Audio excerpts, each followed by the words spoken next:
সৌন্দর্য তৈরি হবে, যারা অন্তত আমরা সালাতে ছিলাম। এই জন্য আশেপাশে যারা দাঁড়িয়ে আছেন আমি সবাইকে বিনীত অনুরোধ করব যে আপনারা সামনে এসে বসেন। যেহেতু অনুষ্ঠানে উপস্থিত হয়েছেন সেহেতু অনুষ্ঠানের সৌন্দর্যটা আমরা রক্ষা করি। আশেপাশে ডানে বামে সবাই সামনে এসে বসে।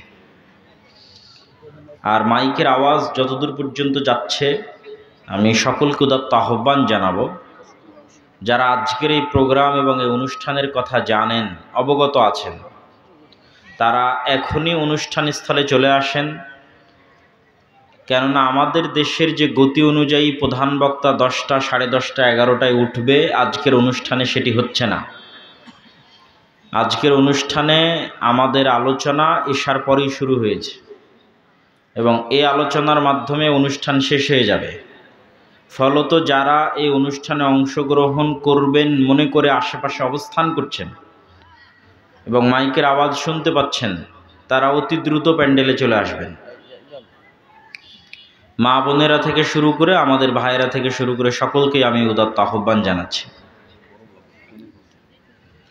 আল্লাহ সুবহানাহু ওয়া তাআলার প্রশংসা এবং আল্লাহ রাসূলের উপর দরুদ পাঠের পর আপনাদের উদ্দেশ্যে আজকের সংক্ষিপ্ত বক্তব্য, কিছু নসিহা এবং কিছু উপদেশ। আল্লাহ সুবহানাহু ওয়া তাআলা আমাদের কন্ট্রোলের মধ্যে কিছুই রাখেননি, আমাদেরকে অসহায় অবস্থায় পৃথিবীতে পাঠিয়েছেন। এমনকি আমাদের নিজের শরীরটাও আমাদের কন্ট্রোলে নাই। এটা কেন বললাম যে আমাদের শরীর আমাদের কন্ট্রোলে নাই?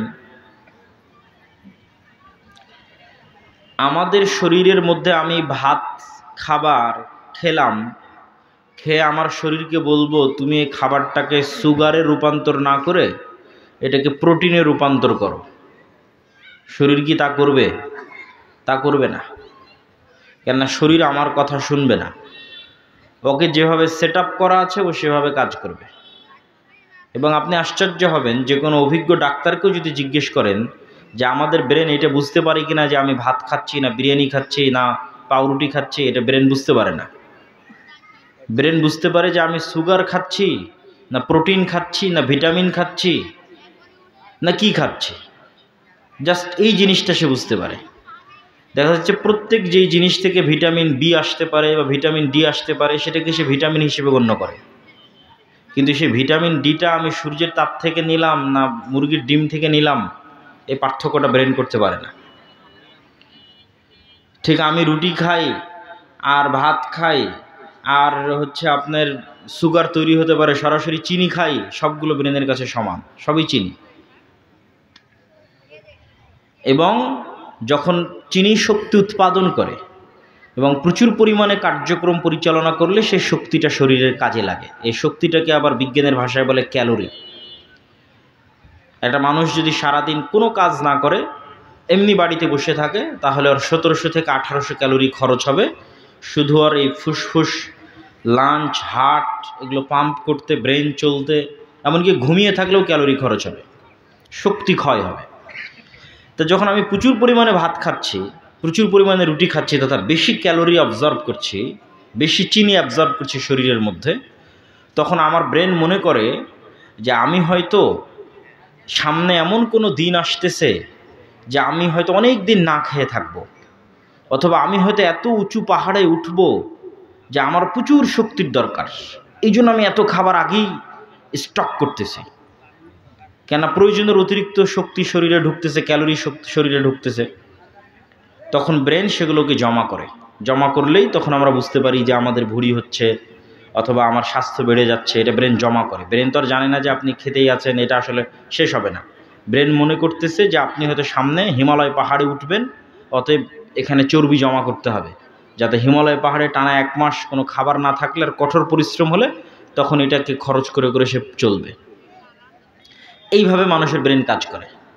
তথা মানুষের ব্রেন, মানুষের শরীর, মানুষের লাঞ্চ, মানুষের ফুসফুস, মানুষের হার্ট, মানুষের ব্লাড সার্কুলেশন কিচ্ছু মানুষের কন্ট্রোলে নাই। একটাও মানুষের কথা শোনে না। যেইভাবে আল্লাহ সুবহানাহু ওয়া তাআলা সেট আপ করেছে সেইভাবে। এবং বিজ্ঞানীরাও যে আজকের চিকিৎসা বিদ্যাকে এত উন্নতির পর্যায়ে নিয়ে গেছে, সেটাও তারা নিজেরা আলাদা কিছু তৈরি করেছে তা নয়। তারা মানুষের শরীর কিভাবে কাজ করে সেটা জেনে ওই অনুযায়ী কি করা যায় সেটা করে। এর বাইরে গিয়ে আলাদা কিছু চাপিয়ে দিবে এই শরীরের উপর, এই ক্ষমতা ডাক্তারেরও নাই, বিজ্ঞানীরও নাই। বিজ্ঞানীকে আগে জানতে হয়েছে আল্লাহর এই শরীরের সেট আপটা কেমন। তো বলে আল্লাহর শরীরের সেট আপ এমন, তাহলে ওই সেট আপের সাথে মিল রেখে আমি কি করতে পারি, মানুষ অসুস্থ হলে কি দিতে পারি, ওইটা এই সেট আপের সাথে মিল রেখে হতে হবে, এই নিয়মের বাইরে গিয়ে পারবে না। তো ঠিক আমাদের পৃথিবীতে আমরা চোখের সামনে যা দেখছি এগুলো একটা আমাদের কন্ট্রোলে নাই। কিভাবে নাই? আমার শরীর বাদ দিলাম। ধরেন আমরা যে খাবারটা গ্রহণ করতেছি, ধরেন আজকে আমি গরুর গোস্ত খাবো, এই গরুর গোস্ত একটা গরুর শরীরে তৈরি হওয়ার জন্য আমি গরুর গোস্ত থেকে শক্তি নিব। তা গরু শক্তিটা কোথায় থেকে নিয়েছে? তো গরু দেখবেন যে হয় ঘাস পাতা ভুসি এগুলো খেয়ে শক্তি নিয়েছে। তাহলে ঘাস কোথায় হয়েছে? তো বলে মাটিতে হয়েছে। তো কিসের শক্তিতে ঘাস শক্তি পেল? ঘাস তিনটে জিনিসের শক্তিতে শক্তি পেল, একটা মাটির শক্তি, পানির শক্তি, সূর্যের শক্তি। আপনি এই তিনটে জিনিসকে বাদ দেন, বাদ দিয়ে বলেন যে আপনি এমন কিছু তৈরি করে দেখাবেন যেখান থেকে মানুষ বেঁচে থাকবে।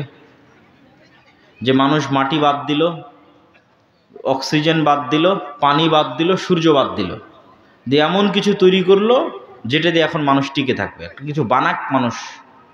আপনি যে কোনো খাবারে হাত দেন, যে কোনো পৃথিবীর খাবার যেটা দিয়ে আমরা বেঁচে আছি, ওই খাবারের মূলে যান, মূলে গেলে দেখবেন এই তিনটে জিনিস দিয়ে ওটা তৈরি হয়েছে। বিস্কুট ধরেন আমরা খাচ্ছি, কই থেকে আসছে? অবশ্যই গম বা চাউলের আটা থেকে। তো গম চাউলের আটা কোথায় থেকে আসছে?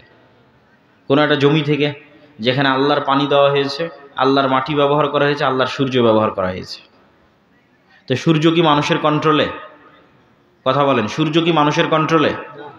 মাটি কি মানুষের কন্ট্রোলে? পানির উৎস কি মানুষের কন্ট্রোলে? এই জন্য কিন্তু সূরা মুলকের একটা আয়াত আছে যে আমি যদি মাটির নিচের পানিকে সম্পূর্ণরূপে নাই করে দিই, তোমরা পানি কোথায় থেকে নিয়ে আসো বলো? কোথায় তোমাদের পানির উৎস? সমুদ্রের পানি তো লবণাক্ত, আসমান থেকে বৃষ্টি এবং মাটির নিচের পানি, এটাই তো মানুষের সুপ্রিয় পানির উৎস। সম্মানিত উপস্থিতি, তাহলে আমরা আমাদের প্রত্যেকটা ধাপে যেভাবে আমাদের জীবন পরিচালনা করছি তার একটাও আমাদের নিয়ন্ত্রণের বাইরে, একটাও আমাদের নিয়ন্ত্রণের মধ্যে নয়। এটা কি আল্লাহ সুবহানাহু ওয়া তাআলা বলেছেন, কুল হুয়াল্লাহু আহাদ আল্লাহুস সামাদ। আল্লাহ এমন এক সত্তা যে তিনি তো কারো মুখাপেক্ষী নন, কিন্তু বাকি সব কিছু আল্লাহর মুখাপেক্ষী। সব কিছু, মানুষ 24 ঘন্টার জন্য আল্লাহর মুখাপেক্ষী, প্রত্যেক সেকেন্ডের জন্য মানুষ আল্লাহ সুবহানাহু ওয়া তাআলার মুখাপেক্ষী। এবং এই মুখাপেক্ষিতাকেই আল্লাহ সুবহানাহু ওয়া তাআলা আর এক আয়াতে এভাবে ফুটিয়ে তুলেছেন যে মানুষকে আল্লাহ সুবহানাহু ওয়া তাআলার কাছে ফিরতে হবেই, আল্লাহ সুবহানাহু ওয়া তাআলার কাছে আত্মসমর্পণ করতে হবেই, চাইতেও না চাইতেও। এখন মানুষের স্বাধীনতা, মানুষ কি স্বেচ্ছায় আল্লাহর আনুগত্য স্বীকার করবে, না ওকে বাধ্য করবে আল্লাহর আনুগত্য স্বীকার করতে? আল্লাহর বাধ্য করা মানে, ধরেন আপনি আল্লাহকে অনুসরণ করলেন না, তো আল্লাহর রাজত্বের বাইরে কি যেতে পারবেন? এই চ্যালেঞ্জও আল্লাহ কোরআনে দিয়েছে যে মানুষ এমন কোনো জায়গায় যাক যেখানে গিয়ে বলবে যে এটা আল্লাহর রাজত্বের বাইরে, এটা আল্লাহর ক্ষমতার বাইরে। আর মানুষ বলুক যে আমি চিরন্তন, মারা যাব না। তো মানুষ তো বাধ্যগত মরবেই, বাধ্যগত আল্লাহর পৃথিবীর কন্ট্রোলিং সিস্টেমের মধ্যেই আছে, তাহলে আর তো বের হওয়ার কোনো সুযোগ নাই। তাহলে সে এমন একটা সিচুয়েশনে বসবাস করতেছে যেই সিচুয়েশনে সে 100% আল্লাহর গোলাম, কিন্তু জাস্ট মনের শয়তানির কারণে আল্লাহর গোলামি করতেছে না, শুধু ইবলিসের ওয়াসওয়াসার কারণে আল্লাহর গোলামি করতেছে না। এবং আমরা আকাশের দিকে তাকালে যে বিশাল মহাশূন্য দেখি, আকাশের দিকে তাকালে আমরা যে বিশাল মহাশূন্য দেখি, এই মহাশূন্যের বিশালতার পরিমাপ করতে গিয়ে বিজ্ঞানীরা এভাবে বলেছে যে আমার চোখের সামনে যদি এই পোস্টারটা ধরা হয়, যে আমি এখন তো দেখছি এভাবে, এখন পোস্টারটা চোখের সামনে ধরলাম, তখন এই পোস্টারের শুধু এতটুকু অংশ আমি দেখতে পাচ্ছি, যখন সম্পূর্ণ চোখের সামনে নিয়ে এসেছি। আর এদিকে কি আছে তাও দেখতে পাচ্ছি না, এদিকে কি আছে তাও দেখতে পাচ্ছি না, এই বিশাল মাঠ, আশেপাশে ডানে বামে কিচ্ছু দেখতে পাচ্ছি না। ঠিক একটা বিশাল দেওয়ালের সামনে গিয়ে যদি আমরা দাঁড়াই এবং একদম দেওয়ালের সামনে গিয়ে চোখ ঠেকিয়ে দিই, তাহলে শুধু দেওয়ালের অতটুকু অংশই দেখতে পাবো, আর পাশাপাশি দেওয়াল যে কত বড় সেটা দেখার আমার সাধ্য নাই। তো বিজ্ঞানীরা বলতেছে, আমরা যখন মহাকাশের দিকে তাকাই তখন থেকে বিশাল দেওয়ালের সামনে দাঁড়ালে যতটুকু অংশ দেখতে পাই, মহাকাশের অতটুকু অংশ আমরা দেখতে পাই কিনা সেটাও তারা নিশ্চিত না। কেননা তারা এই মহাকাশের কোনো পরিমাপ তারা দাঁড় করাতে পারেনি। তারা যখন পৃথিবী থেকে ঊর্ধ্বে উঠতে শুরু করেছে, উপরে উঠতে শুরু করেছে, তো উপরে উঠতে উঠতে উঠতে উঠতে পৃথিবীর মতো আরও যত এরকম গ্রহ আছে দেখেছে, সেগুলো নিয়ে একটা গ্যালাক্সি, সৌরজগৎ সূর্যকে কেন্দ্র করে ঘুরতেছে, এরকম আরও অসংখ্য সৌরজগৎকে কেন্দ্র করে একটা গ্যালাক্সি তৈরি হয়েছে। ওই গ্যালাক্সির উপরে যখন যাচ্ছে তখন দেখছে আরও ওইরকম বিশাল লক্ষ লক্ষ কোটি কোটি গ্যালাক্সি, কোথায় শেষ কেউ জানে না। তথা ওই লক্ষ লক্ষ কোটি কোটি গ্যালাক্সির মধ্যে আবার এরকম লক্ষ লক্ষ কোটি কোটি পৃথিবী আছে, পৃথিবীর চেয়ে বড় বড় গ্রহ আছে। আর কোরআন এবং হাদিস বলছে এগুলো নিচের আসমানের নিচের অবস্থা। নিচের আসমানের নিচের অবস্থা যদি এই হয়, যেটা মানুষ সমাধান করতে পারছে না, মানুষের পক্ষে জানা সম্ভব হচ্ছে না, এত বৈজ্ঞানিক উন্নতি এবং ক্ষমতা শক্তি সত্ত্বেও, তাহলে প্রথম আসমান, দ্বিতীয় আসমান, তৃতীয় আসমান, চতুর্থ, পঞ্চম, ষষ্ঠ, সপ্তম, এবং প্রত্যেকটাই একটা আর একটার চেয়ে বড়। এবং রাসূলুল্লাহ সাল্লাল্লাহু আলাইহি ওয়াসাল্লাম বলেছেন যে সপ্তম আসমানের সাথে কুরসির তুলনা, আর কুরসির সাথে আল্লাহ সুবহানাহু ওয়া তাআলার আরশের তুলনা। তুলনাটা কি?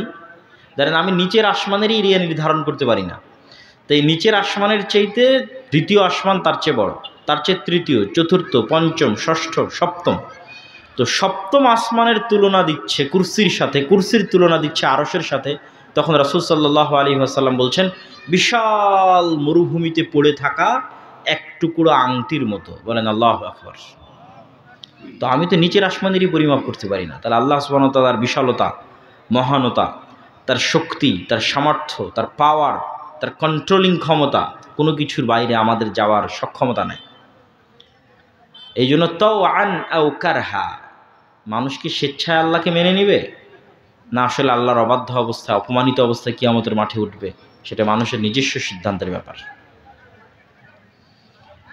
তো আজকে একটা নির্দিষ্ট পরিবেশের কারণে আমি মানুষের অসহায়ত্বের এই বিষয়টা তুলে ধরলাম আপনাদের কাছে, এবং এই অসহায়ত্বের বর্ণনা আল্লাহ সুবহানাহু ওয়া তাআলা কোরআন মাজিদে দিয়েছেন। ইন্নাল ইনসানা খুলিকা হালুআ, নিশ্চয় আমি মানুষকে দুর্বল করে সৃষ্টি করেছি। ওয়া ইযা মাসসাহু শাররু জাযুআ, মানুষকে যখন বিপদ স্পর্শ করে মানুষ হতবিহ্বল হয়ে যায়।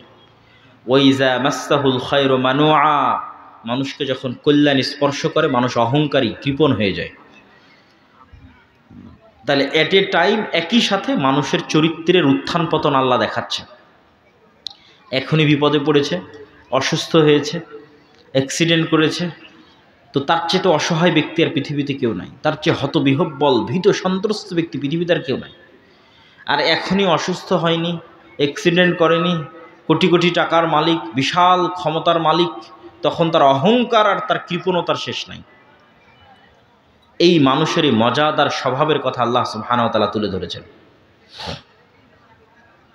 সম্মানিত উপস্থিতি, তো আপনাদের জন্য আজকে এই নাসিহা, উপদেশের একটি বড় উপদেশ থাকবে, যে আমরা যেন আমাদের নিজেদের সৃষ্টি রহস্য, আসমান জমিনের সৃষ্টি রহস্য, এগুলো নিয়ে চিন্তা করি এবং আল্লাহ সুবহানাহু ওয়া তাআলার বিশালতা এবং মহত্ব এবং তার সামনে আমাদের দুর্বলতা এবং আমাদের অসহায়ত্বকে ফিল করি, এবং আমরা যেন স্বেচ্ছায় আল্লাহ সুবহানাহু ওয়া তাআলার সাথে সাক্ষাতের পূর্বেই যেন তার অনুসারী এবং অনুগামী হিসেবে তার সাথে সাক্ষাৎ করতে পারি। আল্লাহ আমাদের সেই তৌফিক দান করুক। বলেন আল্লাহুম্মা আমিন।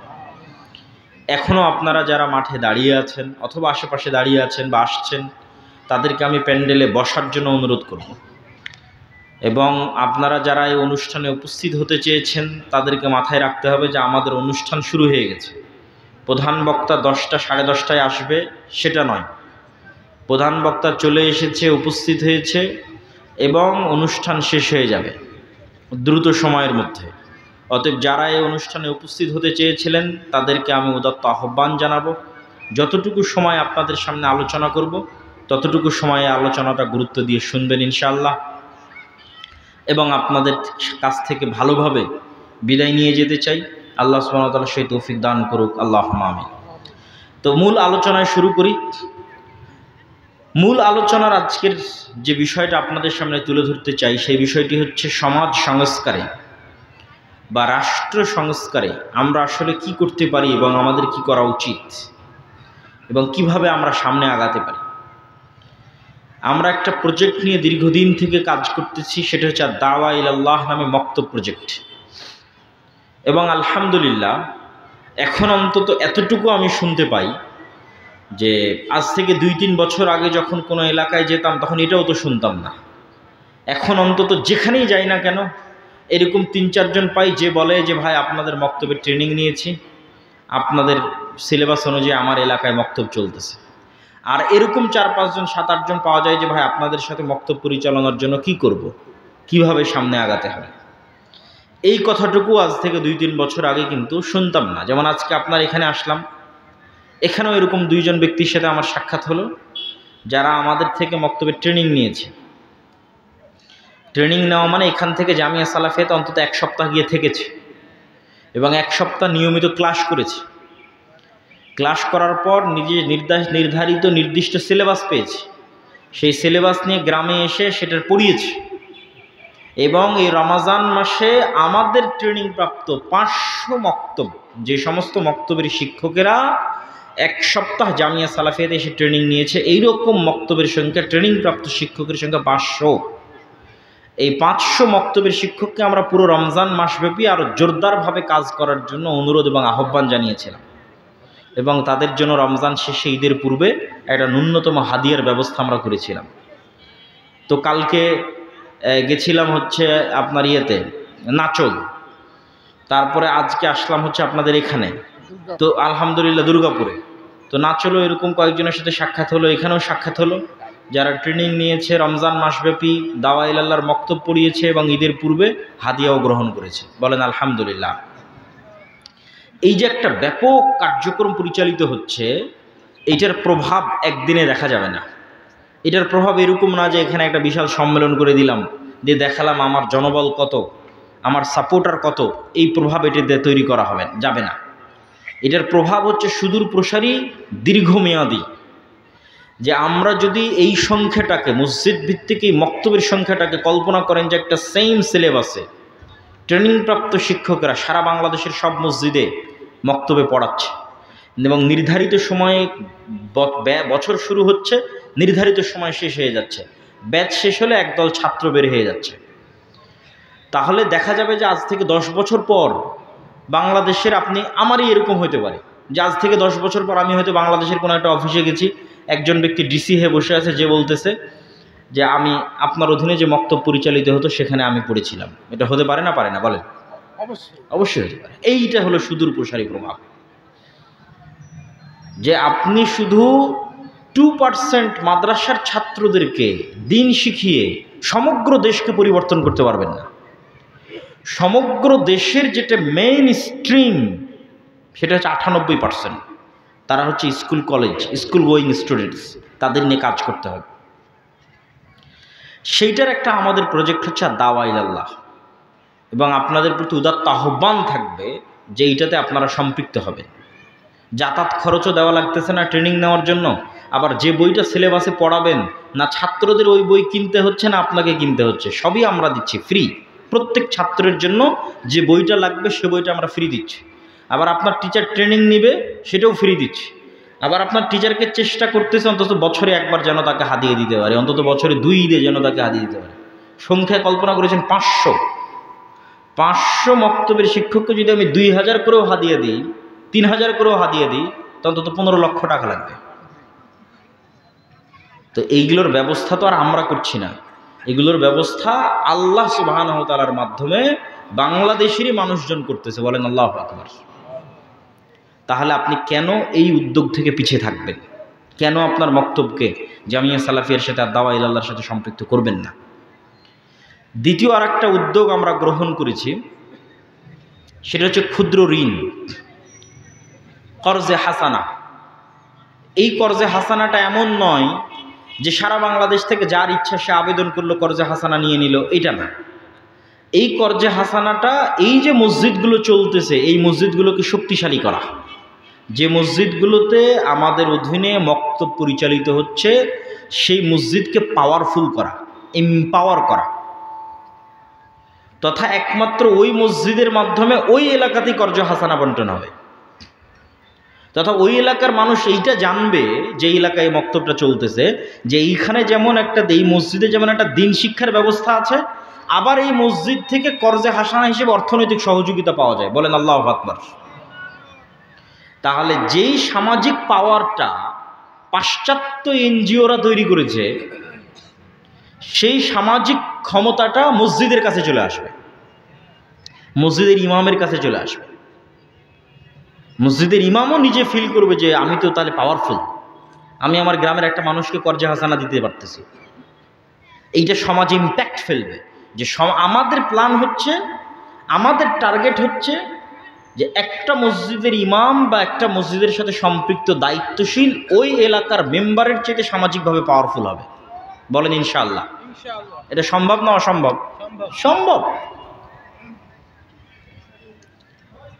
এবং এটা কেন হওয়া উচিত সেটার পিছনের লজিকটাও বলি, যে এটা কেন হওয়া উচিত। এটা এই জন্য হওয়া উচিত যে আপনি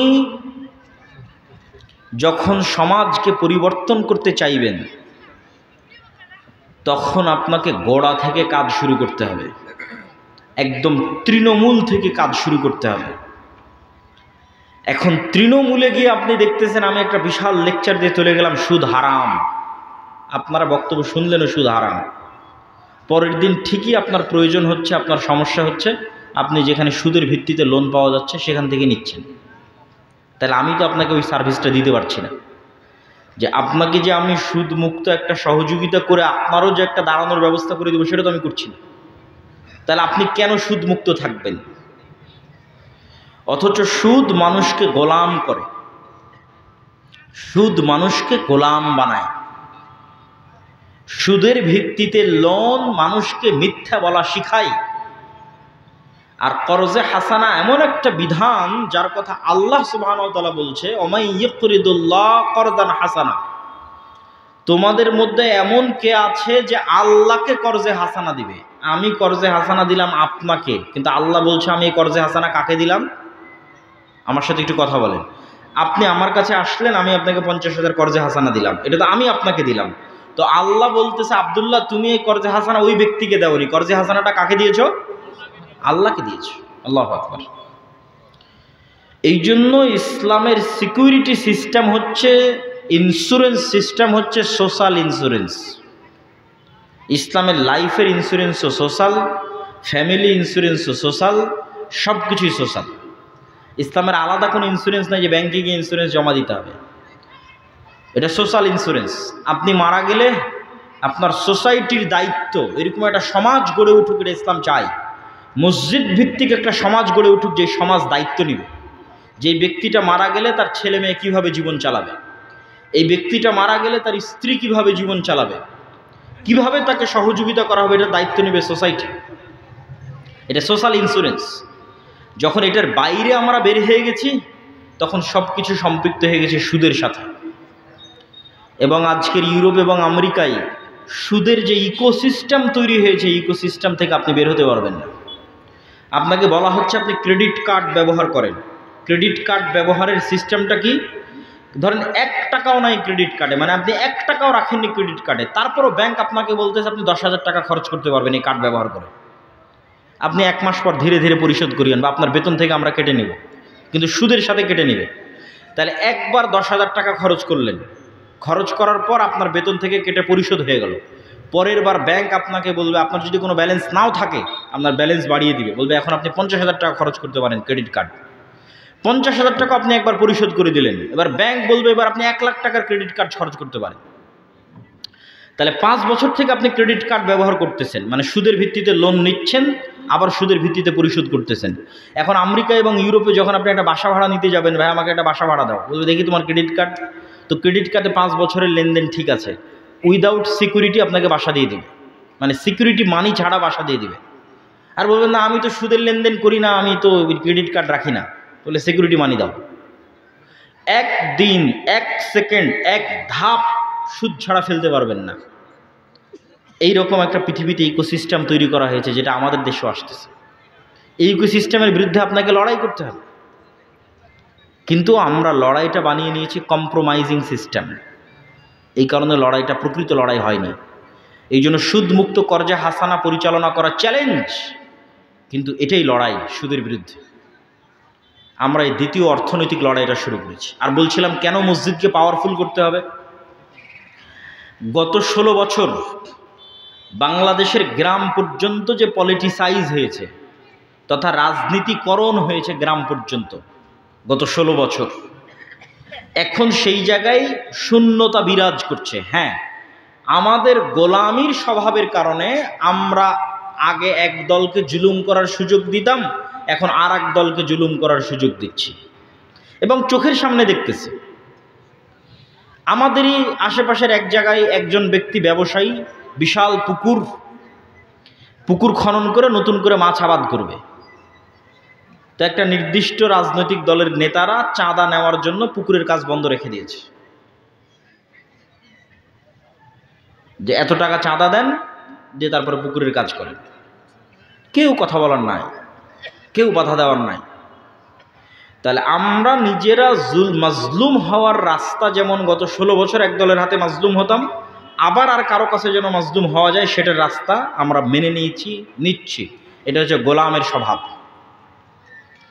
এই জায়গায় হচ্ছে প্রতিষ্ঠানগুলো ফাইট দিতে পারে মুসলমানদের ধর্মীয় প্রতিষ্ঠানকে। শুধু সালাত, সিয়াম, হজ, যাকাতের মধ্যে সীমাবদ্ধ থাকা যাবে না। মসজিদ, মাদ্রাসাকে শুধু কোরআন পড়াবে আর শুধু মক্তব পড়াবে, এর মধ্যে সীমাবদ্ধ থাকা যাবে না। তার গ্রামে অন্তত যেই পাড়ায় মসজিদটা আছে সেই পাড়ায় ওই মসজিদের দায়িত্বশীলকে, ইমামকে এতটুকু সামাজিক ক্ষমতা অর্জন করতে হবে যে ওই পাড়ায় যদি কারো উপর জুলম হয় অন্তত বলতে পারবে যে এটা জুলুম হচ্ছে, করিও না।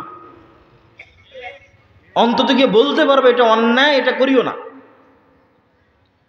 এই কাজ যতক্ষণ করবেন না ততক্ষণ আল্লাহ আপনাদেরকে শাসন ক্ষমতা দিবে না। ন্যায় প্রতিষ্ঠার আন্দোলনের মাধ্যমে লিডার তৈরি হয়।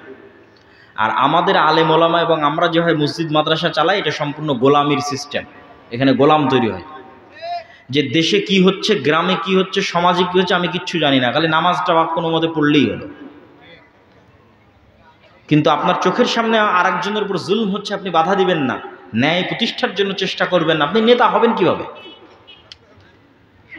এবং এই ন্যায় প্রতিষ্ঠার সংগ্রাম সমাজে শুরু করার আগে, গ্রামে শুরু করার আগে আপনাকে নিজেকেও যাচাই করতে হবে যে আমি আমার পরিবার, আমার ফ্যামিলির মধ্যে ন্যায় প্রতিষ্ঠা করতে পারছি কিনা, করেছি কিনা। কেননা রাষ্ট্রে ইসলাম যাওয়া মানে রাসূল সাল্লাল্লাহু আলাইহি ওয়াসাল্লাম বলছেন, লা তাকুমুস সাআহ হাত্তা ইয়ানজিলা ঈসা ইবনে মারইয়াম, ততদিন পর্যন্ত কিয়ামত হবে না যতদিন না মারিয়ামের ছেলে ঈসা দুনিয়াতে নেমে না আসে। আর মারিয়ামের ছেলে ঈসা দুনিয়াতে নেমে এসে কি করবে? হাকামান মুকসিতা, সমগ্র পৃথিবীতে ন্যায় বিচার প্রতিষ্ঠা করবে। আমি স্বেচ্ছাসেবকদের আহ্বান করব, এখনো যারা দাঁড়িয়ে আছেন আশেপাশে, পরিবেশটা একটু সুন্দর করি। আমরা পিছনে দাঁড়িয়ে আছেন, সামনে এসে বসেন। 5-10 মিনিট আমরা যে কথাই শুনি না কেন আদবের সাথে শুনি। এই যে সাইডে আপনাদের দেখতে পাচ্ছি, বসেন আপনারা ভিতরে এসে। এখানে অধৈর্য হওয়ার কিছু তো নাই। আমি সকলকে উদাত্ত আহ্বান জানাবো যে আমরা ভিতরে এসে বসি। সম্মানিত উপস্থিতি, তো আমরা কিভাবে যাচাই করব যে আমি ন্যায়পরায়ণ কিনা, আর রাষ্ট্রে ইসলাম প্রতিষ্ঠা হওয়া মানে কি? তো রাসূল সাল্লাল্লাহু আলাইহি ওয়াসাল্লাম বললেন, মারিয়ামের ছেলে ঈসা সমগ্র পৃথিবীতে ন্যায় বিচার প্রতিষ্ঠা করবে। তাহলে রাষ্ট্রে ইসলাম মানে রাষ্ট্রে কি প্রতিষ্ঠা হওয়া বলেন তো, কথা বলেন, রাষ্ট্রে কি প্রতিষ্ঠা হওয়া? ন্যায় বিচার প্রতিষ্ঠা হওয়া। রাষ্ট্রে ইসলাম প্রতিষ্ঠা হওয়া মানে রাষ্ট্রের ন্যায় বিচার প্রতিষ্ঠা হওয়া। এখন একটা মুসলমান, এটা আল্লাহর নবী ব্র্যান্ডিং করলেন, আমি ব্র্যান্ডিং করিনি। আল্লাহর নবী বলতে পারতেন যে ঈসা আলাইহিস সালাম সারা পৃথিবীর শাসক হবে এবং তিনি সমগ্র পৃথিবীতে পর্দা বাস্তবায়ন করবে, এটা বলেননি। অবশ্যই পর্দা ইসলামী শরীয়তের একটা বড় অনুষঙ্গ, কিন্তু রাষ্ট্রে ইসলামের এটা ব্র্যান্ডিং নয়।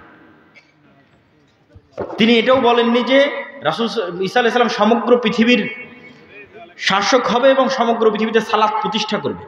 অবশ্যই সালাত ইসলামের অনেক বড় অনুষঙ্গ, কিন্তু রাষ্ট্রে ইসলামের একমাত্র ব্র্যান্ডিং নয়।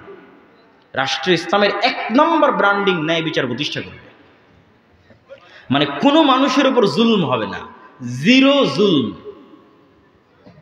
0% জুলম, শতভাগ ন্যায়, এলো রাষ্ট্র ইসলাম।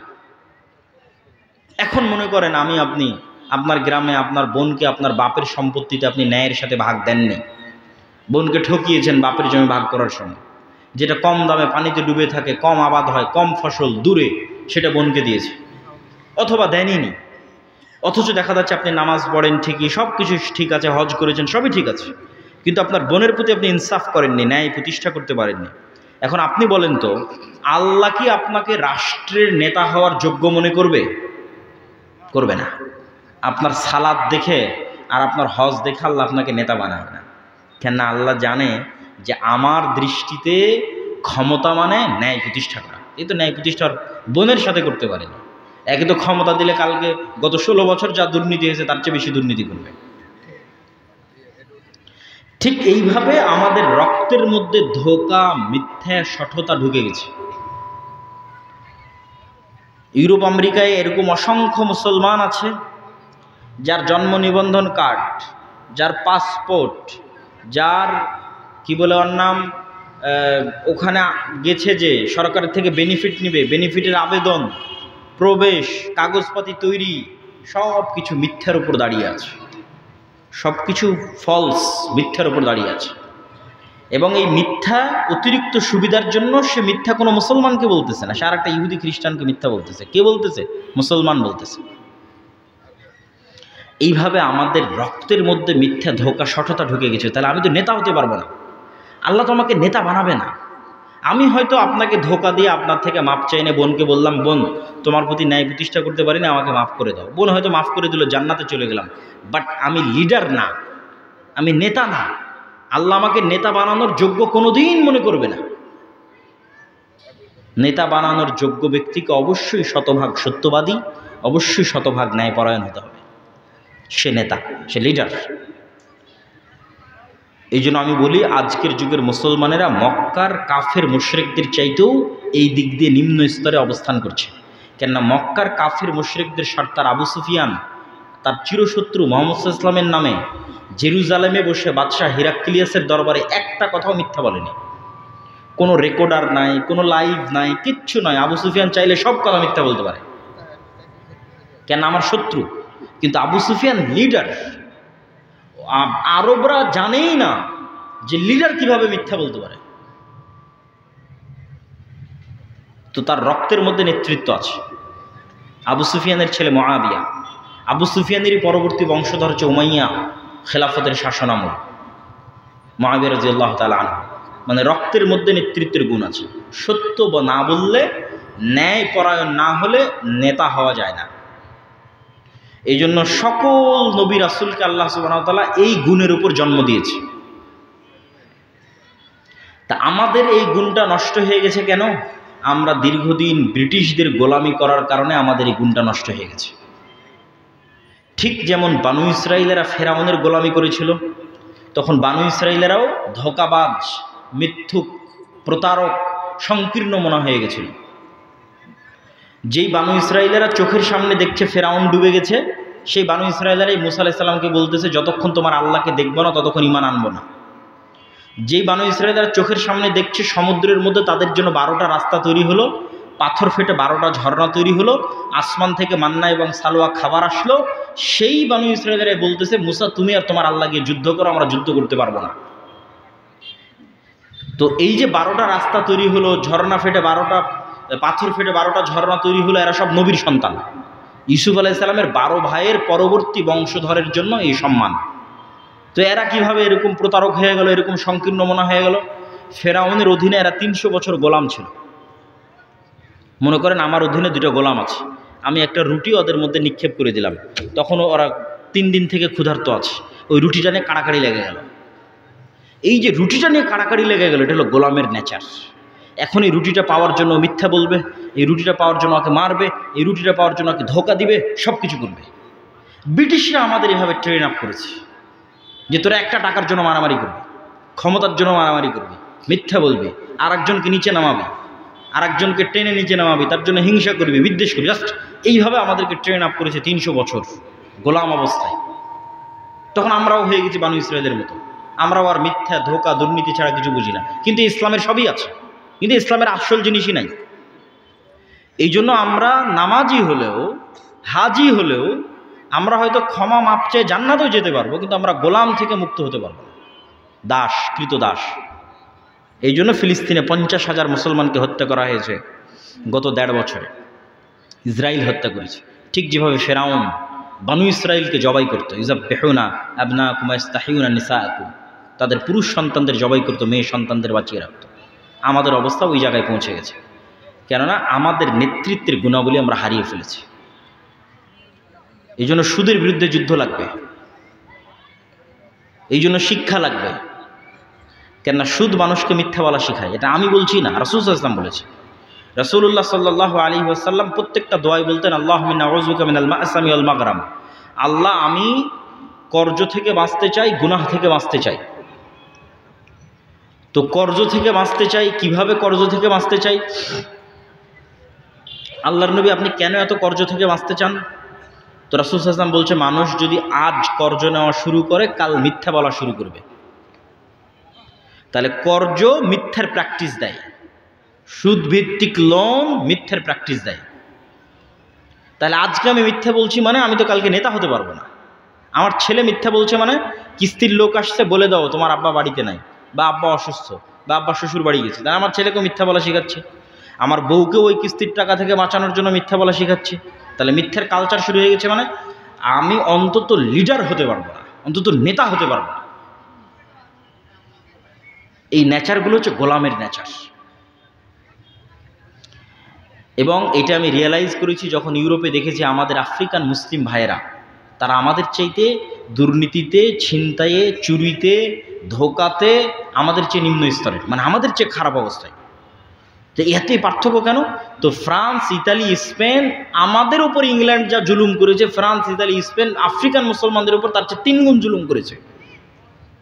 তাহলে ওদেরকে এমন গোলাম বানিয়েছে যে ওদের রক্ত এমনভাবে নষ্ট হয়ে গেছে, মিথ্যা রক্তের সাথে, ধোকা, দুর্নীতি রক্তের সাথে মিশে গেছে।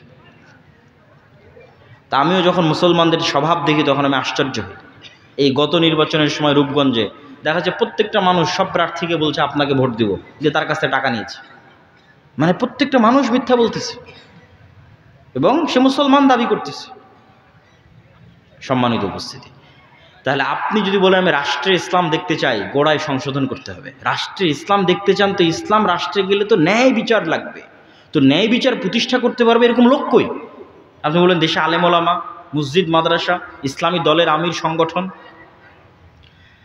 আপনি সব জায়গায় যান, মসজিদে যান, মাদ্রাসায় যান, ইসলামী দলের আমির ওমরা সবার কাছে যান, গিয়ে দেখবেন যে সালাত, সিয়াম, হজ, যাকাত সবই ঠিক আছে, কিন্তু মসজিদও ন্যায় নাই, মাদ্রাসাতেও ন্যায় নাই, ইসলামী দল, ইসলামী সংগঠনও ন্যায় নাই। দেখা যাচ্ছে যেই কর্মী জান প্রাণ দিয়ে কঠোর পরিশ্রম করে ওই সংগঠনের জন্য কাজ করেছে, সংগঠন ওই কর্মীকে বাদ দিয়ে যে চামচামি করেছে ওকে পদ দিয়ে দিয়েছে। তাহলে সে ন্যায় প্রতিষ্ঠা করতে পারলো? পারলো। সে তার নিজের একটা দলে ন্যায় প্রতিষ্ঠা করতে পারেনি, তাহলে আল্লাহ কিভাবে তাকে যোগ্য মনে করবে যে সে রাষ্ট্রে ন্যায় প্রতিষ্ঠা করবে? একই অবস্থা মাদ্রাসা, একই অবস্থা মসজিদে। সুতরাং আমাদের মধ্যে লিডারশিপ নাই। এই জন্য আল্লামা ইকবাল ওই পরিবেশটা বুঝতে পেরেছিলেন। আল্লামা ইকবাল ওই পরিবেশটা বুঝতে পেরে বলেছিলেন, সাবাক ফির সে পড়, সাদাকাত কা, শুজাআত কা, আদালত কা, লিয়া জায়েগা তুঝসে কাম, দুনিয়া কি ইমামত কা। তথা তোমরা মুসলমানেরা তোমাদের মধ্যে নামাজ, সালাত, হজ, যাকাত সব সুন্দর আছে, বা আপনারা যেহেতু আহলে হাদিস আপনাদের আকীদাও বিশুদ্ধ আছে, নাই কি বলছে তোমরা সত্য বলা জানো না, আজ থেকে সত্য বলা শিখো এবং সত্য বলা শুরু করো এবং নিজেদের সন্তানদেরকে সত্য বলা শিখাও, কোনো কম্প্রোমাইজ যেন না করে মরা পর্যন্ত সত্যের সাথে। 2 নম্বর কি শিখাও? সুজাআতকা, সাহসিকতা শিখাও, যে সে প্রত্যেকটা অন্যায় অন্তত বাধা দিবে, আল আমরু বিল মারুফ ওয়ান নাহি আনিল মুনকার করবে, সৎ কাজের আদেশ দিবে, অসৎ কাজে বাধা দিবে। কিন্তু মুখ বুজে থাকা যাবে না, অন্যায় হচ্ছে চুপচাপ মেনে নেবেন এটা হবে না, সাহসিকতা থাকতে হবে। মসজিদের এবং মাদ্রাসা, অন্যদের আছে, মসজিদ মাদ্রাসার নাই। আমি এটাই বলতেছি, এইটাই দিয়ে বক্তব্য শুরু করেছিলাম যে মসজিদকে এম্পাওয়ারমেন্ট করতে হবে, মসজিদকে শক্তিশালী করতে হবে, দ্বীনি শিক্ষা প্রতিষ্ঠানকে শক্তিশালী করতে হবে। কোন দিক থেকে শক্তিশালী? বাহিরের এই কাজগুলোতে শক্তিশালী। তারা তো তাদের কাজে ঠিকই আছে, একটা মসজিদের ইমাম তো ঠিকই নামাজ পড়িয়ে দেয়, ঠিকই ইমামতি করে, মুয়াজ্জিনি করে, মাদ্রাসায় কোরআন, হেফজখানায় কোরআন সব ঠিকঠাক হয়, কিন্তু ওর এলাকায় অন্যায় হচ্ছে ওটা দেখেও বাধা দেয় না। আল আমরু বিল মারুফ ওয়ান নাহি আনিল মুনকার। এই জন্য আল্লামা ইকবাল বলছে সাহসিকতা লাগবে, সত্য বলতে জানতে হবে, সাহসী হতে হবে, কোনো ছাড় হবে না। 3 নম্বর আদালত কা, ন্যায় প্রতিষ্ঠা করা শিখতে হবে। রাসূল সাল্লাল্লাহু আলাইহি ওয়াসাল্লাম ন্যায়ের কথা বলতে বলতে এই পর্যন্ত বলেছেন যে বাপ তার সন্তানদেরকে চুমা দেওয়ার ক্ষেত্রেও যেন ন্যায় প্রতিষ্ঠা করে। 3টে ছেলে আছে, যদি একে একটা চুমা দেয় তো বাকি 2টাকেও যেন একটা একটা করে চুমা দেয়, তাহলে ন্যায় প্রতিষ্ঠা হবে। আর দেখবেন এমনও বাপ আছে যে এক সন্তানকে সব জমি লিখে দিয়েছে, তাহলে সে, এটা হচ্ছে গোলামের নেচার, তাকে আল্লাহ কোনোদিন রাষ্ট্রের দায়িত্ব দেওয়ার যোগ্য মনে করবে না, সে দুর্নীতিবাজ, দুর্নীতিগ্রস্ত। সম্মানিত উপস্থিতি, আল্লামা ইকবাল বলছে সত্য বলা শিখো, সুজাত সাহসিকতা শিখো, আদালত ন্যায় প্রতিষ্ঠা করা শিখো, লিয়া জায়গা তুজসে কাম দুনিয়া কি ইমামত কা। তাহলে আবার আল্লাহ তোমাদেরকে, উনি কোনো দেশের নাম বলেনি, উনি বলছে আবার আল্লাহ তোমাদেরকে গোটা পৃথিবীর নেতা বানিয়ে দিবে। আল্লাহু আকবার। মুহাম্মদ সাল্লাল্লাহু আলাইহি ওয়াসাল্লাম পৃথিবীর নেতা, ওমর ইবনুল খাত্তাব পৃথিবীর নেতা, আবু বকর পৃথিবীর নেতা, খালিদ বিন ওয়ালিদ, সালাহুদ্দিন আইয়ুবী পৃথিবীর নেতা। এরা তাদের চারিত্রিক গুণ দিয়ে পৃথিবীর নেতা হয়েছে, কিন্তু আমরা গোলাম অবস্থায় আছি কেন? আমাদের চরিত্র গোলামানা। তো মক্তবের কথা বললাম, করজা হাসানার কথা বললাম, আমাদের আরেকটা প্রজেক্ট, এগুলো সবগুলো সমাজকে এম্পাওয়ার, শক্তিশালী করা, সমাজের দ্বীনি শিক্ষা প্রতিষ্ঠানগুলোকে শক্তিশালী করা। আমাদের আরেকটি প্রজেক্ট হচ্ছে মাদ্রাসাগুলোর শিক্ষার মানোন্নয়নের জন্য জামিয়া সালাফিয়ার সাথে অধিভুক্ত হওয়ার সুযোগ। যে জামিয়া সালাফিয়া বাংলাদেশের এমন এক প্রতিষ্ঠান যেখানে অ্যাট এ টাইম সরকারের অনুমোদন নিয়ে Bangladesh investment development authority, BIDA, যারা এই যে 9 থেকে 10 তারিখে বিশ্বের বড় বড় সব ব্যবসায়ীদের নিয়ে মিটিং করতেছে ঢাকাতে, বড় বড় কোম্পানির সব সিওরা আসতেছে, এই বিডার যে ডিপার্টমেন্ট, এই বিডার অনুমোদন নিয়ে জামিয়া সালাফিয়াতে বিদেশি শিক্ষকরা স্থায়ী পাঠদান করে, স্থায়ী। আর বছরের মধ্যে রোটেশনের ভিত্তিতে বিদেশি শিক্ষক আসে, এরকম গত বছরের যদি হিসাব করি তাহলে গত বছরে অন্তত 12 জন বিদেশি শিক্ষক বিভিন্ন সময় জামিয়া সালাফিতে আসছে, সৌদি আরবের বিভিন্ন বিশ্ববিদ্যালয়ে। পুরো রমজান মাস একজন সৌদি আরবের শিক্ষক পুরো রমজান মাস জামিয়া সালাফের ছাত্রদের দার্স দিয়েছে, এবং মদিনা ইসলামী বিশ্ববিদ্যালয়ের সাথে আমাদের মহাদালাও সম্পন্ন হয়েছে। তো আমরা চাচ্ছি যে জামিয়া সালাফের এই যে উন্নত সিলেবাস, যে উন্নত শিক্ষা ব্যবস্থা, এইটা অন্যরাও এটা থেকে সহযোগিতা নিক। আমাদেরকে কিছু দিতে হবে এটার জন্য না, আমাদের মক্তব প্রজেক্টটা যেমন ফি সাবিলিল্লাহ, তথা কোনো মক্তবের থেকে এটা বলা হয় না যে তুমি আমাকে পাল্টা ফি দাও, এটা না, আমি মক্তবের জন্য কি করতে পারবো সেটা। মক্তবের টিচারকে ফ্রি প্রশিক্ষণ, মক্তবের বই ফ্রি, মক্তবের টিচারকে ন্যূনতম হাদিয়া দেওয়ার চেষ্টা, ঠিক আমাদের মাদ্রাসা প্রজেক্টটাও এটাই। মাদ্রাসাগুলোকে ফি সাবিলিল্লাহ সহযোগিতা করা, প্রথমত কারিকুলাম দিয়ে সহযোগিতা করা, দ্বিতীয়ত ট্রেনিং দিয়ে সহযোগিতা করা, শিক্ষার মানোন্নয়ন দিয়ে সহযোগিতা করা, চতুর্থত বা পঞ্চমত যদি অর্থনৈতিক সহযোগিতাও লাগে সেটার ক্ষেত্রেও তাদের পাশে গিয়ে দাঁড়ানো। এই জন্য যে মাদ্রাসাগুলো আপনাদের অঞ্চলে চলে, আজকের এই মাদ্রাসা হোক, অন্য আর যে মাদ্রাসা হোক, তাদের ক্ষেত্রেও আমাদের উদাত্ত আহ্বান থাকবে যে আপনারা জামিয়া সালাফের এই সুযোগটাকে হাতছাড়া করবেন না। অলরেডি আমার একটা দাওয়াতি সফর শুরু হচ্ছে মাদ্রাসা ভিত্তিক 7 তারিখ থেকে, যেখানে প্রায় মোটামুটি আমাদের অধীনে অধিভুক্ত হয়েছে এরকম প্রায় 10টা 15টা মাদ্রাসায় দাওয়াতি সফরে আমি যাচ্ছি ইনশাআল্লাহ। তো এই যে কার্যক্রমগুলো, এই কার্যক্রমগুলোর মূল লক্ষ্যটা আপনাদের সামনে তুলে ধরলাম।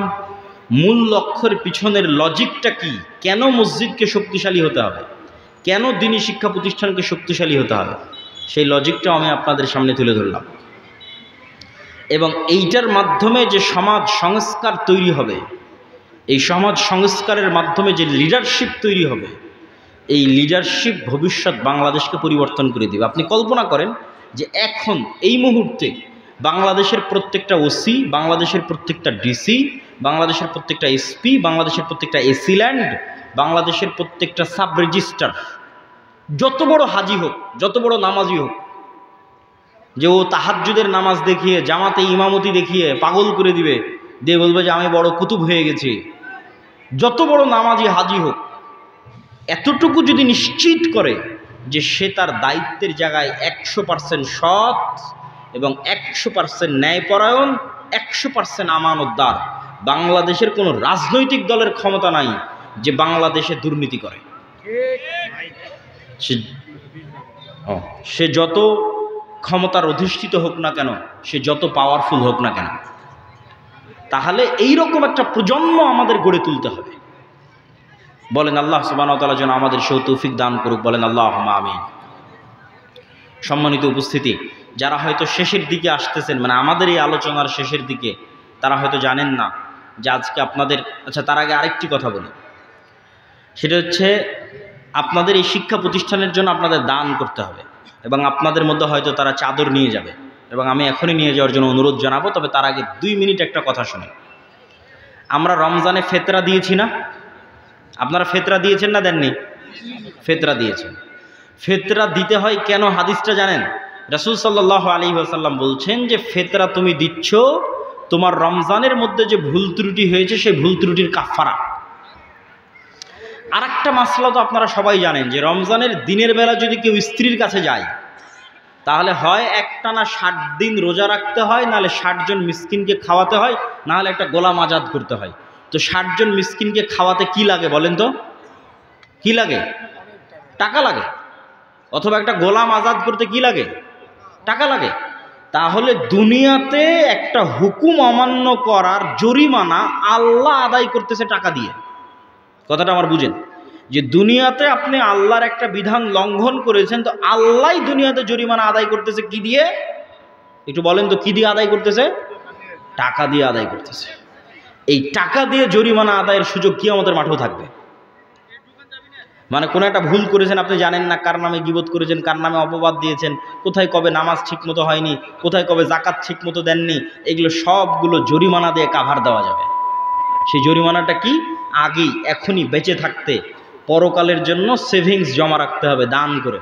কিয়ামতের মাঠে যখন বিপদে পড়বেন, দেখবেন যে এখানে এটা ঠিক নাই, ওখানে কি আমার নামে বিচার দিয়ে বসে আছে, তুমি তো আমার ওইটা মেরে দিয়েছিলে, আমার নামে গীবত করেছিলা, তখন ওই যে সেভিংসে দান আছে ওখান থেকে জরিমানা আদায় হবে। জরিমানা আদায় হবে আর আপনি বেঁচে গিয়ে জান্নাতে চলে যাবেন। বলেন আল্লাহু আকবার। এই জন্য শাইখ আব্দুর রাজ্জাক বিন ইউসুফ বলেছে দান হচ্ছে সবচেয়ে শক্তিশালী ইবাদত। তো তার দুনিয়াতে একটা উদাহরণ দেখালাম, আর পরকালে তো দেখবেনই যারা দানবীর দানশীল, তারা তাদের দানের ক্ষমতা কিয়ামতের মাঠে দেখবে।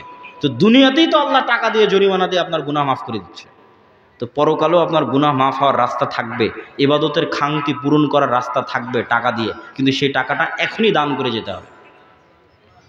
তো আজকের এই প্রতিষ্ঠানের উন্নয়ন কল্পে আমি আপনাদের সকলকে উদাত্ত আহ্বান জানাবো যে আপনারা আজকের এই প্রতিষ্ঠানের উন্নয়ন কল্পে যে বৈঠকি দান, এই বৈঠকি দানে আপনারা অংশগ্রহণ করবেন। এবং এই বৈঠকি দান সংগ্রহ করার জন্য আমি স্বেচ্ছাসেবক ভাইদেরকে উদাত্ত আহ্বান জানাচ্ছি।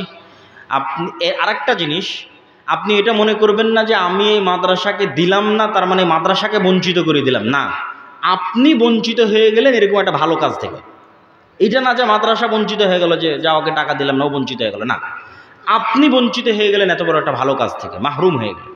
অতএব মাহরুম হবেন না। রিক্সা চালক হন, ভ্যান চালক হন, যে যেখানে যে অবস্থায় আছেন, সে নিজেকে মাহরুম না করে এরকম একটা কল্যাণকর কাজে সম্পৃক্ত থাকার গর্বে গর্বিত হন। শেষ কথা, যারা হয়তো শেষের দিকে এসেছেন তারা হয়তো জানেন না, আমি এখানে যারা ঈশার সালাত আমাদের সাথে আদায় করেছে তাদের সামনে আমি বিস্তারিত ঘটনা তুলে ধরেছি। আপনাদের শ্রদ্ধেয় শাইখ আব্দুর রাজ্জাক বিন ইউসুফের বিষয়টি আপনারা তাদের থেকে শুনে নেবেন। সারমর্ম কথা হচ্ছে তিনি শারীরিক অসুস্থতার কারণে ইচ্ছা থাকা সত্ত্বেও আপনাদের এই অনুষ্ঠানে উপস্থিত হতে পারেননি। আর আমিও চাইতাম যে আমি সঠিক সময়ে উপস্থিত হই, সঠিক সময়ে আলোচনা করি, কিন্তু আমার আগে থেকে যেহেতু আজকের ঘটনা এরকম ঘটবে, এটা তো আর আমাদের ভবিষ্যৎ তো আর আমরা জানি না, ভবিষ্যৎ জানে আল্লাহ। তো আমারও আর একটা প্রোগ্রাম আছে চাঁপাইনবাবগঞ্জে, সেখানেও সঠিক সময় পৌঁছা আমার জন্য অনেক রিস্ক, অনেক চ্যালেঞ্জিং। তারপরেও আল্লাহ সুবহানাহু ওয়া তাআলার উপর ভরসা করে হয়তো আমরা কিছুক্ষণের মধ্যে রওনা দিব। এই জন্য আপনারা যারা এখানে উপস্থিত হয়েছেন তাদের সকলকে এই প্রতিষ্ঠানের জন্য আজকে সহযোগিতা করেন, আজ না পারলে ওয়াদা দেন যে আপনারা ভবিষ্যতে সহযোগিতা করবেন। এই সহযোগিতার মানসিকতা এবং অন্তর থেকে দোয়া যে আল্লাহ সুবহানাহু ওয়া তাআলা এই প্রতিষ্ঠানকে কবুল করুক, বলেন আল্লাহুম্মা আমিন। এই প্রতিষ্ঠানের কাজকে সহজ করে দিক, বলেন আল্লাহুম্মা আমিন। শ্রদ্ধেয় শাইখ আব্দুর রাজ্জাক বিন ইউসুফকে আল্লাহ সুবহানাহু ওয়া তাআলা সুস্থতা এবং নেক হায়াত দান করুক, বলেন আল্লাহুম্মা আমিন। এবং তার যে খিদমাতগুলো আছে জামিয়া সালাফিয়া থেকে শুরু করে বিভিন্ন যে খিদমাতগুলো আছে, এই খিদমাতগুলোকে আল্লাহ সুবহানাহু ওয়া তাআলা কবুল ও মঞ্জুর করুক এবং এগুলোতে বরকত দান করুক, বলেন আল্লাহুম্মা আমিন। এবং আপনাদেরকে সর্বশেষ আদ-দাওয়া ইলাল্লাহর মক্তবের কথা বললাম, আমাদের কর্জা হাসানা প্রজেক্টের কথা বললাম, আমাদের মাদ্রাসা ভিত্তিক অধিভুক্তির কথা বললাম। শেষ আরেকটা কথা, মাসিক আল ইতিসাম। জানি না আপনারা মাসিক আল ইতিসামের সাথে পরিচিত কিনা। মাসিক আল ইতিসামের লাস্ট কয়েক মাসেরও যদি সম্পাদকীয় পড়েন তাহলে অন্তত আপনি অনেক বিষয়ের দিক নির্দেশনা পাবেন। যেমন এই যে গণতন্ত্র, এই মাসের সম্পাদকীয়তে পাবেন যে গণতন্ত্র কেন একটা ব্যর্থ সিস্টেম, তার 5টা কারণ তুলে ধরা আছে। প্রকৃত গণতন্ত্র কেমন হতে পারে তার রূপরেখা তুলে ধরা আছে। এইরকম বিভিন্ন চলমান গুরুত্বপূর্ণ বিষয়ে স্পষ্ট দিক নির্দেশনা এবং জ্ঞানীগুণী ব্যক্তিদের লেখনী আমি নিজেই প্রতি মাসে লিখি। এই জন্য আপনাদের কাছে উদাত্ত আহ্বান থাকবে যে মাসিক আল ইতিসামের মতো একটা পত্রিকা, যার ফতোয়া বোর্ডে দেশি বিদেশি আলেমদের সমন্বয় হয়, মানে বাংলাদেশের একমাত্র ফতোয়া বোর্ড যেখানে শুধু দেশের আলেমরা থাকে না, বিদেশি জামিয়া সালাফিয়া বানারসের জামিয়া সালাফিয়ার মুহাদ্দিস থাকে ফতোয়া বোর্ডে। তো এইরকম একটা উন্নত ফতোয়া বোর্ড দ্বারা যে ফতোয়াগুলো পাবলিশ হয়, সেই পত্রিকাকে আপনারা মূল্যায়ন করবেন, জামিয়া সালাফিয়াকে মূল্যায়ন করবেন, আমাদের যাবতীয় সকল কার্যক্রমকে মূল্যায়ন করবেন। এই দোয়া এবং এই দাবি রেখে আমি আমার সংক্ষিপ্ত বক্তব্য এখানেই শেষ করছি। আর আজকের এইরকম একটি অনাকাঙ্ক্ষিত ঘটনার জন্য আমরা আপনাদের কাছে দুঃখিত এবং ক্ষমা প্রার্থী। আল্লাহ সুবহানাহু ওয়া তাআলা আমাদের যা ভুল ত্রুটি আছে সেগুলো ক্ষমা করে দিয়ে আমাদের অনুষ্ঠানকে কবুল করুক, আল্লাহুম্মা আমিন।